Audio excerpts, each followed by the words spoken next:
Hello students, welcome back to our YouTube channel R N study success point. चलो बच्चों, एक बार फिर से हमारे YouTube channel R N study success point पे आपका बहुत बहुत स्वागत है। स्टूडेंट्स, आज का वीडियो में हम लोग क्लास 9 का वर्कशीट नंबर 18 करने वाले हैं। क्लास 9 का मैथ का वर्कशीट नंबर 18 करने वाले हैं और ये जो वर्कशीट है ये 16/8/2021 का होने वाला है, यानी कि 16/8/2021 का ये वर्कशीट है। ठीक है, और इसमें हम लोग पढ़ेंगे लॉ ऑफ एक्सपोनेंशियल के बारे में, लॉ ऑफ एक्सपोनेंट के बारे में पढ़ेंगे बच्चों। तो ये वही लॉ है जितना आप लोग 8th और 7th क्लास में पढ़ रखे, उसी के बारे में पढ़ना है। फिर भी हम एक बार अच्छे से समझा देते हैं, आप लोग कोशिश करना बिल्कुल अच्छे से समझने का। पहला रूल ये दे रखा है कि जब किसी भी नंबर का बेस सेम हो, पावर अलग हो। जैसे देखो यहाँ पे लिखा हुआ है ए पे पावर m, फिर मल्टीप्लाई में ए पे पावर n। तो ये बेस, इसको हम बेस बोलते हैं और इसको पावर ऊपर वाले को। तब बेस सेम हो, पावर डिफरेंट हो तो क्या होता है, पावर आपस में प्लस हो जाता है। ए पे पावर m प्लस n हो जाएगा, ए पे पावर m प्लस n हो जाएगा। ओके स्टूडेंट्स, तो आई होप कि रूल नंबर 1 जो था फॉर्मूला वो समझ में आ गया होगा। उसके बाद जो था बच्चों सेकेंड रूल क्या था, ए पे पावर m फिर उस v पे पावर n है। पहले ए पे पावर n है, फिर उस पे पावर n है, यानी कि पावर पे पावर। तो किसी भी पावर पे पावर होता है तो पावर आपस में मल्टीप्लाई हो जाता है। तो ए पे पावर m इंटू एन हो जाएगा, ए पे पावर m इंटू एन हो जाएगा। ओके स्टूडेंट्स, क्लियर और नॉट? तो आई होप कि देखो ये चीज़ समझ में आ गया होगा आपको। उसके बाद जो था बच्चों ए पे पावर m और ए पे पावर n क्या दिया हुआ था, ए पे पावर m अपॉन ए पे पावर n। तो क्या हो जाएगा, ए पे पावर m-1। देखो डिवाइड में जब बेस सेम हो तो माइनस हो जाता है और मल्टीप्लाई में जब बेस सेम हो तो प्लस हो जाता है, इस चीज़ को ध्यान रखना। ओके स्टूडेंट्स, उसके बाद देखो हमें दिया गया था, उसके बाद दिया गया था बच्चों, उसके बाद दिया गया था कि इस बार पावर सेम है और बेस अलग है, ए पे पावर m और बी पे पावर m। ठीक है, पहले देखो क्या था, बेस सेम था, पावर डिफरेंट था। इस बार पावर सेम है, बेस अलग है, तो क्या हो जाएगा बच्चों, पावर तो वही रहेगा और ये मल्टीप्लाई हो जाएगा, बेस ए इंटू बी पे पावर m हो जाएगा। ठीक है, देखो ए बी यानी कि ए इंटू बी पे पावर m। ठीक है स्टूडेंट्स, तो ये भी रूल आई होप कि आपको समझ में आ गया होगा। उसके बाद जो था देखो बच्चों ए पे पावर 0, किसी भी नंबर पे पावर 0 हो तो उसका आंसर क्या होता है बच्चों, 1 होता है। उसका आंसर क्या होता है स्टूडेंट्स, 1 होता है। ओके, तो उम्मीद करते हैं कि ये भी आपको समझ में आ गया होगा। ठीक है, उसके बाद देखो बेहद ही आसान सा क्वेश्चन दिया गया है, आपको यहाँ पे एग्जाम्पल भी कराया गया है। लेकिन हम यहाँ पे देखो क्वेश्चंस जो है 1 2 3 4 5 क्वेश्चन ये दिया हुआ है, ये हम क्वेश्चंस करेंगे तो और चीज़ों को आसानी से समझ में आएगा। ठीक है, तो देखो यहाँ पे हम पहले क्वेश्चंस कर रखे हैं आपका 17 पे पावर 2 है, फिर 17 पे पावर 5 है। डैट मीन्स बेस सेम है, बेस सेम है। क्या है बच्चों, बेस सेम है। तो जब बेस सेम होता है तो पावर क्या आ जाता है बच्चों, प्लस, यानी कि 17 पे पावर 2 प्लस 5 यानी कि 17 पे पावर 7 हो जाएगा। क्लियर और नॉट स्टूडेंट्स? कमेंट करके जरूर बताना आपको समझ में आ रहा है नहीं। फिर था 5 पे पावर 2, फिर उस पर भी पावर 7। पावर पे पावर होता है तो पावर आपस में मल्टीप्लाई हो जाता है। पावर पे पावर होता है तो पावर क्या हो जाता है बच्चों, मल्टीप्लाई, यानी कि 5 पे पावर 2 इंटू 7 यानी कि 5 पे पावर 14 हो जाएगा। ठीक है, तो आई होप कि ये दोनों क्वेश्चन समझ में आ गया होगा आपको। उसके बाद इस बार डिवाइड में है, बेस सेम है, 9 पे पावर 10 अपॉन 9 पे पावर 4। मतलब डिवाइड में जब बेस सेम हो तो पावर आपस में क्या होता है बच्चों, माइनस, यानी कि 9 पे पावर 10 माइनस 4 तो 9 पे पावर 6 हो जाएगा। क्लियर और नॉट स्टूडेंट्स, क्लियर और नॉट? कमेंट करके जरूर रिप्लाई करना सब कितना चीज़ों को आप लोग समझ पा रहे हैं या नहीं पा रहे। फिर था 3 पे पावर 4 और 5 पे पावर 4। इस बार पावर सेम है, पावर सेम है और बेस डिफरेंट है। जब पावर सेम हो और बेस डिफरेंट हो तो बेस आपस में मल्टीप्लाई हो जाता है, यानी कि 3 इंटू 5, 3 5 या 15 पे पावर 4 हो जाएगा।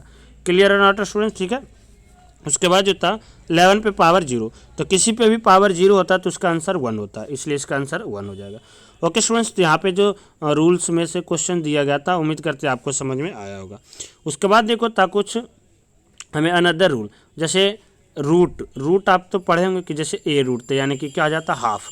ये जो रूट है बच्चों इधर आके 1/2 हो जाता है, क्या आ जाता है, 1/2 हो जाता है। ठीक है स्टूडेंट्स, अब कोई नंबर रूट के बाद जैसे यहाँ पे रेडी लिखा हो क्यूब, जैसे √3a, तो यहाँ पे क्या होगा, ए पे पावर 1/3। मतलब ये नंबर इधर जो भी लिखा हुआ इधर आके वो रेसिप्रोकल हो जाता है, 1 में हो जाता है। ठीक है, तो उम्मीद करते ये भी समझ में आ रहा होगा। तो यहाँ से भी देखो 4 क्वेश्चन दे रखा है, बेहद ही आसान सा। अब हम लोग ये करेंगे, पहले यहाँ पे लिखा था √7, क्या लिखा था बच्चों, √7। तो √7 को हम लोग क्या लिख सकते हैं, इधर रूट में इधर आके 1/2, तो 7 पे पावर, ये ऐसे लिखा हुआ है 7 पे पावर 1/2। ठीक है, आप लोग ऐसे लिखोगे। ठीक है स्टूडेंट्स, 7 पे पावर 1/2। फिर क्यूब रूट 11, क्यूब रूट 11 है, ठीक है, यानी कि तो यहाँ पे क्या आ जाएगा 11 पे पावर 1/3, जो भी इधर नंबर होता है इधर आके रेसिप्रोकल हो जाता है। यहाँ पे क्या था बच्चों 5 पे पावर 3 स्क्वायर रूट में था, तो 5 पे पावर तो 3 है ही, और ये इधर आके इस पर भी पावर हो जाएगा, 5 पे पावर तो 3 है ही, और ये रूट में है तो और पावर हो जाएगा 1/2। तो पावर पे सब पावर क्या होता है बच्चों मल्टीप्लाई हो जाता है, इसलिए 3 को हम लोग मल्टीप्लाई कर देंगे 1/2 से, तो क्या आ जाएगा 5 पे पावर 3/2। ठीक है स्टूडेंट्स, कमेंट करके ज़रूर बताना आप लोग समझ पा रहे हो चीज़ों को नहीं समझ पा रहे हो, बिल्कुल एक्सप्लेन करके हम समझा रहे हैं। ठीक है, फिर था क्यूब रूट 13 पे पावर 5, क्यूब रूट 13 पे पावर 5, तो ये तो पहले 13 पे पावर 5 है, ये क्यूब था इधर आके ये 1/3 हो जाएगा, तो ये पावर पे पावर हो गया ना, पहले 13 पे पावर 5 फिर उस पर भी पावर 1/3 हो गया, तो पावर पे पावर मल्टीप्लाई होता है, तो इसलिए हम डायरेक्ट लिख दिए 5 पे इंटू 1/3, यानी कि 13 पे पावर 5/3, क्या जाएगा बच्चों 13 पे power 5/3, this is our answer, यही हमारा क्या जाएगा बच्चों आंसर हो जाएगा। तो उम्मीद करते हैं ये भी आपको चीज़ें समझ पा रहे हैं। उसके बाद जो था स्टूडेंट्स यहाँ पे और कुछ हमें सिंप्लीफिकेशन दे रखा था कि किस तरह से क्वेश्चंस को करना है। ठीक है, सेम ही चीज़ है, बस ये फ्रैक्शन में है, तो बेहद ही आसान है, हम लोग बिल्कुल आसानी से चीज़ों को करेंगे।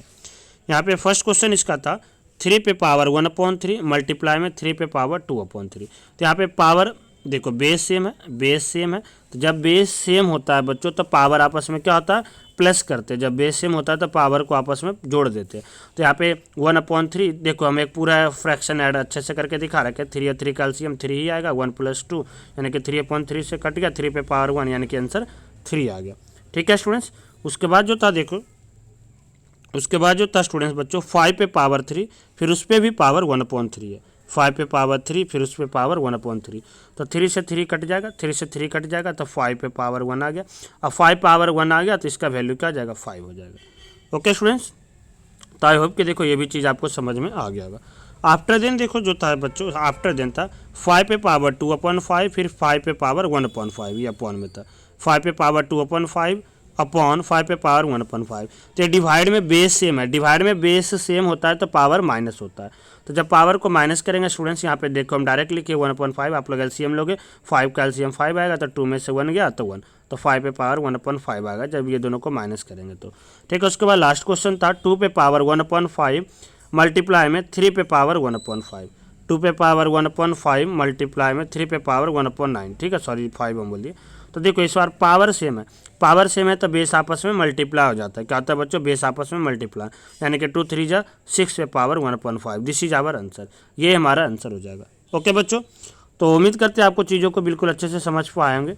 तो आज का सेशन कितना यूजफुल था आप लोग कमेंट करके ज़रूर बताना, अगर जो अच्छा लगे तो अपने दोस्तों में ग्रुप्स में ज़्यादा से ज़्यादा शेयर करें ताकि ज़्यादा स्टूडेंट्स हमारे साथ जुड़ सके और इसका बेनिफिट ले सके।